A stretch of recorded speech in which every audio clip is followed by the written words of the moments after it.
Bonjour à tous, bon, j'espère que tout le monde va bien. Voilà, alors là je vais vous faire la suite d'hier. Là c'est encore le côté lune de miel. Voilà, après je ferai l'autre côté et tout ce qu'il m'en a dit par rapport au lien, tout ce qu'il avait ressenti et tout ce qui s'est passé pendant les séparations, de ce que lui en disait. Donc c'était différent dans chaque phase. Voilà, mais là on est encore dans la période de la lune de miel. Voilà, dans le moment où alors, nous, ça, la lune de miel a duré quand même quelques mois, hein. Et c'est par rapport à ça et par rapport à quelque chose qu'il a dit qu'on s'est engagé à vivre ensemble, d'ailleurs.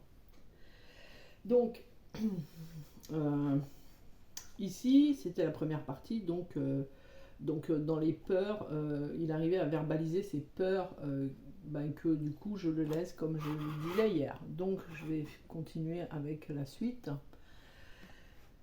En fait, moi, j'avais vu l'instabilité qu'il pouvait ressentir. J'avais commencé à voir que le lien se resserrait de plus en plus, enfin s'agrandissait de plus en plus, et donc du coup était bien en train de se créer de plus en plus avec tout ce que je vivais avec lui. Et en fait, il y a un moment, lui, dans son instabilité ici, moi j'ai commencé à dire que j'avais besoin de réfléchir. Et c'est quand j'ai commencé à dire que j'avais besoin de réfléchir parce que en fait son passé est revenu avec tout ce qu'on peut voir, hein. On a souvent, excusez-moi, on a souvent voilà vous le savez, hein, des petits événements qui se mettent en place et qui font que on voit un peu des choses, etc. Et c'est ce qui s'était passé à ce moment-là. Par hasard, j'avais découvert des choses et qui m'avaient quand même assez blessée, alors que ça faisait partie de son passé et que voilà. Mais on me les avait ramenés à moi parce que dans ces peurs ici, il y avait eu quand même quelques mensonges qui avaient été mis et du coup, ça m'avait amené à des réflexions. Et c'est quand j'ai eu cette réflexion que lui, en fait, il a commencé à établir des projets futurs. Donc, il a commencé à me parler de prendre une maison commune, de louer un bien commun, voilà, de commencer à vivre ensemble. Donc on avait commencé, hein, il me disait, ah bah tiens, on va les regarder dans les magasins, et on était dans le sens de, je ressentais une partie de son engagement, et en même temps, je ressentais déjà mes peurs à moi que ça ne se fasse pas, mes peurs que justement ça se fasse, les peurs de ne pas être à la hauteur. Moi à ce moment-là, alors que juste avant ça allait à peu près, là j'ai commencé à avoir des dizaines et des dizaines de peurs de me dire mais en fait il est juste en train de me raconter des bobards. Et après c'est moi en fait qui ai eu peur que je me disais mais en fait il va voir, il va avoir des choses et je vais pas lui convenir. Et j'avais la difficulté parce qu'en plus moi à l'époque je fumais. Alors nous on est carrément des opposés, moi je fume, lui il fume pas, voilà, j'étais pas du tout comme vous pour chacun, pas tous parce que certains vous correspondez, mais nous on était vraiment les opposés, voilà. Et du coup j'ai commencé à me dire oh là là ça va être une catastrophe, etc. Et en fait lui, plus lui s'engageait dans la vie, plus moi j'avais peur. Et je voyais en fait, je ressentais dans mon attitude qu'il y avait quelque chose qui commençait à créer, il y avait quelque chose qui commençait à se créer et où je me disais mais c'était très bizarre. Alors peut-être comme une addiction ou je sais pas trop comment on peut expliquer ça parce que c'est difficile de trouver des termes, mais en tout cas autant j'avais des peurs qui sont revenues où je me remettais toujours en question comment ça va se passer avec mes enfants, comment ça va se passer avec ma vie. Oh, puis oh là là, lui il avait un statut financier qui n'était absolument pas le même que le mien. Lui il avait de l'argent, moi j'étais à ras les pâquerettes. Voilà, donc je me disais, mais en fait on est totalement différents, comment on va gérer ça? Moi j'ai pas d'économie. Enfin, je me suis vraiment remise en question et toutes les peurs que j'avais j'ai fait tout en fait tout ce qui est ressorti c'était tout ce qui était de moi, que je ne me posais pas de questionnement avant parce que je ne le voyais pas de cette manière là avant dans ma vie. Voilà, ça avait été simple, j'avais créé des couples, j'avais déjà été en couple plusieurs fois et je m'étais pas posé autant de questions à me dire mais je ne vais pas lui plaire, il va y avoir un truc. Et j'étais vraiment partie, en fait, sur ces peurs-là. Lui, c'était euh, plus le fait, plus moi j'étais comme ça dans les peurs et je me disais, ben, on verra bien, on verra plus tard, on verra ci, on verra là, plus en fait, lui, il allait dans un engagement. L'engagement était même au niveau de là, puisque on a parlé d'engagement de mariage. Comme je l'avais dit avant, il m'avait offert une bague. On a parlé aussi. Alors il m'a dit, ben, de toute façon, plus tard, on travaillera ensemble et on sera dans l'ésotérisme, dans tout ce qui est cartomancie, on fera ci, on fera là.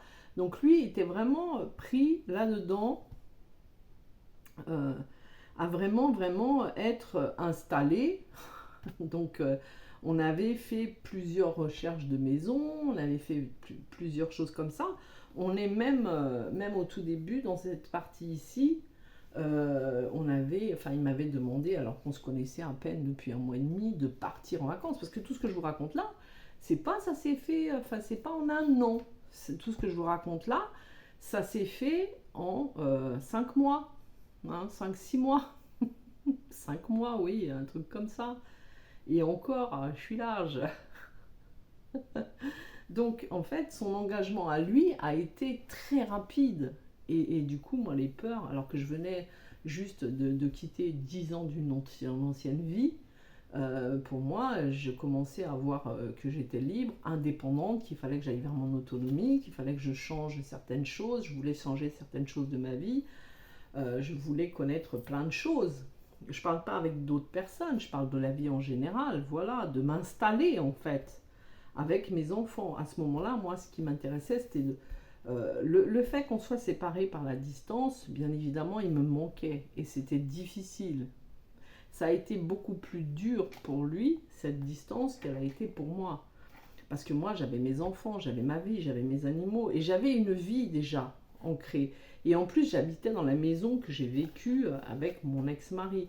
Donc, j'avais cette peur aussi de laisser le lieu, de partir à zéro. Ça me stressait beaucoup aussi au niveau de mes animaux, de me dire, oh là là, mais comment je vais faire, comment... Enfin voilà, j'étais partie vraiment sur beaucoup, beaucoup de questionnements. Parce que ben, il y avait toute une vie derrière ça. Mes enfants allaient dans une école, ils allaient en plus dans une école privée. Donc, chercher un lieu. Moi, je me disais, il faut que je trouve un lieu qui soit près de l'école pour pas chambouler la vie de mes enfants. Parce que à l'époque, ils avaient quand même les deux petits, pas les grands étaient adultes, ils avaient leur vie, mais les deux petits avaient quand même 4 ans et 7 ans quand il les a connus. Hein. Donc, c'était vraiment des petits. Et je connaissais pertinemment mes enfants, puisque mes enfants étaient des très très bons vivants, des enfants actifs tout le temps. Donc là, je me disais, oh là là, ça va être la catastrophe quand je vais lui présenter mes enfants. Enfin, tout, toutes mes peurs, tout vraiment, les peurs les plus ancrées, les peurs vraiment de moi, de toutes mes peurs de rejet ou de tout ce que j'avais qui était là en fait et que je ne m'en apercevais pas puisque c'était ma vie de quotidien. Donc voilà, tout ça est remonté d'un coup. À partir du moment où il m'a dit on va se marier, on va faire ci, on va faire là, on va faire ça, et le fait de le voir, parce que moi je l'avais vu et je me rappellerai encore de cette scène, et je me rappelle toujours de cette scène, c'est quand il m'a dit je cherche une solution pour quitter là où je suis. Voilà. Et pour quitter là où je suis et pour trouver un travail derrière et pour faire ça et pour faire là. Et à partir du moment où il m'a sorti ça, je me suis tapé des angoisses pas possibles que ça se fasse. Et des angoisses aussi pas possibles de me dire mais si ça se trouve il est juste en train de se foutre de moi, il y a un moment il va partir. Donc vous voyez c'est quand même assez étonnant hein, parce que vraiment vraiment j'ai été dans une peur qui a été énorme. Il a fallu vraiment vraiment que je travaille sur moi par rapport à ça. Et en fait euh, tous les projets qu'il mettait, toutes les choses, tout ce que je voyais de lui il avait quand même cette stabilité, cette structure, cette force intérieure. Bon, en même temps, c'est normal, c'est le masculin, voilà. Donc, j'avais quand même un côté qui me disait, tu peux quand même lui faire confiance. J'avais ce côté qui me disait, vas-y, fais-lui confiance, fais-lui confiance. Mais les peurs, pendant un certain temps, elles ont pris le dessus. Et c'est jusqu'au moment où en fait, où j'ai reçu la bague. Que là, je me suis dit, bon, quand même. Et il avait quand même cette façon d'être avec moi, de me montrer quand même que bah, il tenait à moi, que l'engagement était là. Voilà, parce que ses peurs à lui, elles sont sorties après. Ses peurs à lui, vraiment, les plus grandes peurs de l'engagement, du coup, parce que là, c'était la peur que moi je le laisse et lui s'investissait à tout ce que tout va pour que j'ai la confiance. Et pour prouver que oui, c'était quelqu'un de solide, de fiable, qui y arrivait. Hein. Il avait une bonne situation de travail, il était, enfin, quand même, il avait quelque chose de fort en lui, que moi, voilà, c'était pas quelque chose. Voilà, j'étais dans une vie de famille où j'avais travaillé avec des personnes âgées avant. J'étais VDI à l'époque et j'étais mère au foyer. Voilà, c'était le choix que j'avais fait. Alors c'est marrant parce que ce choix n'a pas été fait, enfin, je me suis aperçue que ce choix-là, qui a été fait avec mon ex-mari de l'époque, qui avait aussi un travail et qui était fiable dans son travail, a été fait pour me servir aujourd'hui. Voilà. Je m'en suis aperçue maintenant parce que c'est ici, à cette période-là de cette ancienne vie, que j'ai commencé à beaucoup travailler sur ce que je fais maintenant, mais aussi à beaucoup amener une structure solide au niveau de tout ce qui est autonomie. Voilà. Puisque moi j'ai commencé en 2012 à avoir des grands flashs vraiment de ce qu'il fallait que je fasse pour le futur. Voilà. Donc là j'avais commencé à instaurer la débrouillardise, l'autonomie de tout, de ce qu'il fallait faire.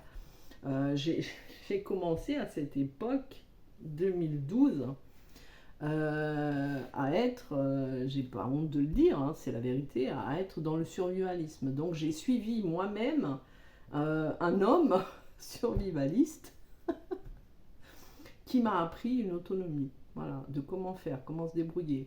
Après, j'ai appris parce que dans mon entourage aussi, il y avait une autre personne, une autre femme qui était en couple avec mon meilleur ami de l'époque, qui était encore avec lui de l'époque, qui en fait était une personne extrêmement débrouillarde. Et c'est vrai que on faisait beaucoup de soirées, beaucoup de fêtes. Enfin, moi, je faisais avec mes amis et ma vie d'avant. Et à chaque fois, on parlait de ça. Parce que je savais qu'il allait y avoir des événements, je savais plein de choses. Et j'ai appris énormément de choses pour pouvoir, en fait, me débrouiller et être autonome, de faire moi-même tout ce qui était faire. Donc je faisais mon beurre, ma lessive, mon pain, enfin tout, absolument tout ce qui est pour mon autonomie. Et c'est vrai que donc ce choix de travail entre guillemets, d'élever mes enfants et d'en arriver à ça, c'est ce qui me permet aujourd'hui, ce qui m'a permis dans les distanciations de pouvoir me débrouiller. Voilà. De pouvoir me dire, n'aie pas peur, parce que voilà, tu as appris déjà là. Et du coup, plus lui s'engageait, plus moi j'étais dans les peurs et dans la remise en question de me dire je ne vais pas lui plaire, c'est pas possible, c'est absolument pas possible. Déjà le premier jour où je l'ai vu, déjà, je m'étais dit non mais on n'a rien en commun quoi. Alors qu'en fait on avait extrêmement beaucoup de choses en commun que je n'ai su qu'après. Voilà, mais sur le coup c'était pas ça. Voilà. Donc cet engagement-là, ce qu'il m'a dit là, ce qu'il m'a dit au début, tout ce qui s'est passé au début, c'est aussi ça qui m'a permis de sortir la tête de l'eau dans les périodes de gros doutes. Voilà. Mais j'en ferai une vidéo des doutes parce que j'en ai parlé avec une personne hier qui est venue me voir en me disant est-ce que toi tu as passé par les périodes de doute? Et je lui ai dit oulala, si tu savais, bon plus maintenant, hein, mais oui. Voilà. Et donc j'avais dit, ben, je pense qu'il y a d'autres personnes qui sont dans ce cas de figure actuellement et je pense que je ferai une vidéo comment moi j'ai dépassé les doutes. Donc voilà. Donc après cette étape-là, donc il y a un moment où moi je me suis dit, ok, je peux y aller. Et c'est quand moi je me suis dit, ok, je peux y aller, que lui, ben, ça a été l'inverse. Et après, je vais vous expliquer un peu aussi ce que lui me disait. Alors, en sachant que dans toute cette période-là, il connaissait les flammes jumelles, voilà. Il savait qu'on était en parcours flammes jumelles, voilà. On n'avait pas pris l'ampleur de ce que ça ferait, bien sûr, enfin, pas moi en tout cas.